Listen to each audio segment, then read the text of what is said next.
பழுத்த மரம் தான் கல்லடிப்படும். நான் ஏற்கனவே இதை பற்றி நிறைய சொல்லிட்டேன். நான் யூசுவலாக யூடியூப்ஸ் பார்க்கறது கிடையாது. எங்கள் நிர்வாகிகளுக்கே அது தெரியும். இருந்தாலும் நீங்கள் கேட்குறதுனால நான் சொல்கிறேங்க. உண்மைக்கு புறம்பாக அது 0.1% கூட உண்மை இல்லாத ஒரு விஷயத்தை அவங்க பரப்பிக்கிட்டு இருக்காங்க.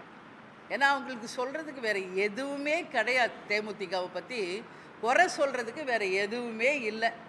லஞ்ச ஊழல் வழக்கு இருக்குது, சொத்து குவி வழக்கு இருக்குது, கள்ளச்சாராய வழக்கு இருக்குது, குண்டர் சட்டத்தில் கைது இருக்குது, ஏதாவது கனிம வள கொள்ள வழக்கு இருக்குது, ஊழல் வழக்கு இருக்குது. இந்த மாதிரி ஏதாவது ஒரு குற்றம் தேமுதிக மேலே யாராவது சுமத்த முடியுமா? ஒரு குற்றம். 21 வருஷ கட்சி, 29 எம்எல்ஏக்களை ஜெயிச்சு எதிர்கட்சி தலைவராக சட்டசபைக்கு போன ஒரு கட்சி, ஒரே 1% ஏதாவது தேமுதிக மேலே யாராவது களங்கம் விளைவிக்க முடியுமா? முடியவே முடியாது. அப்போது இந்த கட்சியை எப்படி அவமானப்படுத்தணும், எப்படி ஒரு நெகட்டிவாக இதை ப்ரொபகண்டா பண்ணணும் அப்படின்னு அவங்க யோசிக்கும்போது அவர்களுக்கு தெரிந்தது 2 விஷயம்தான்.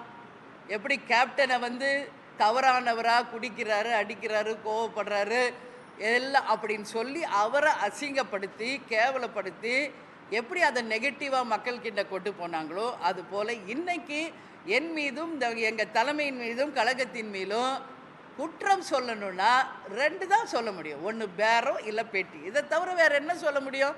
வேறு சொல்கிறதுக்கு ஒன்றுமே இல்லாததுனால இன்றைக்கி அதையே பிடித்து மறுபடியும் சொல்லிக்கிட்டு இருக்கிறதுனால இன்றைக்கி மக்கள் தெளிவாயிட்டாங்க.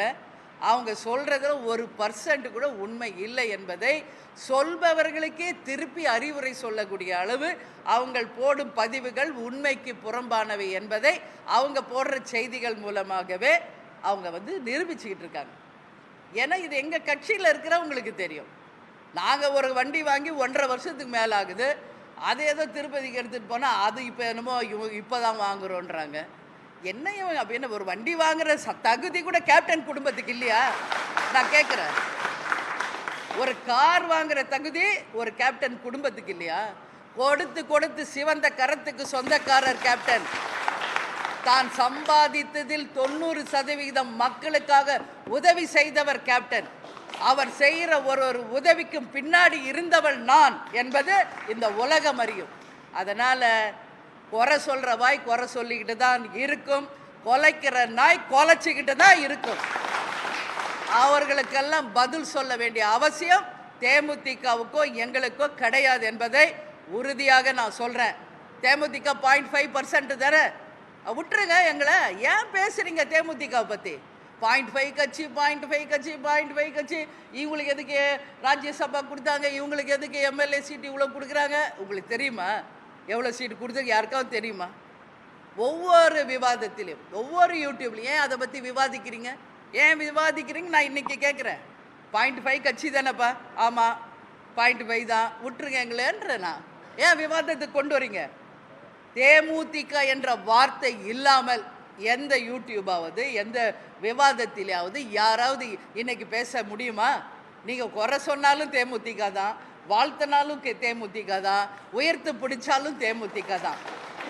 அதனால் வாழ்த்துவோர் வாழ்த்தட்டும், தூற்றுவோர் தூற்றற்றும், எல்லா புகழும் எங்கள் கேப்டனுக்கு தான் என்பதை இந்த நேரத்தில் நான் சொல்றேன். 1,26,00,000 மனங்களை வென்ற தந்தை டிவி யூடியூப் சேனல். தவிர்க்க முடியாத தம்ப்நெயில்ஸ், கலக்கலான கான்டென்ட்ஸ். நீங்களும் இந்த குடும்பத்தில் இணைய இப்பவே சப்ஸ்கிரைப் பண்ணுங்க. அசுரபலம் கொண்ட எங்கள் டிஜிட்டல் கரங்களில் உங்கள் விளம்பரங்களை சேர்க்க வாட்ஸ்அப் பண்ணுங்க.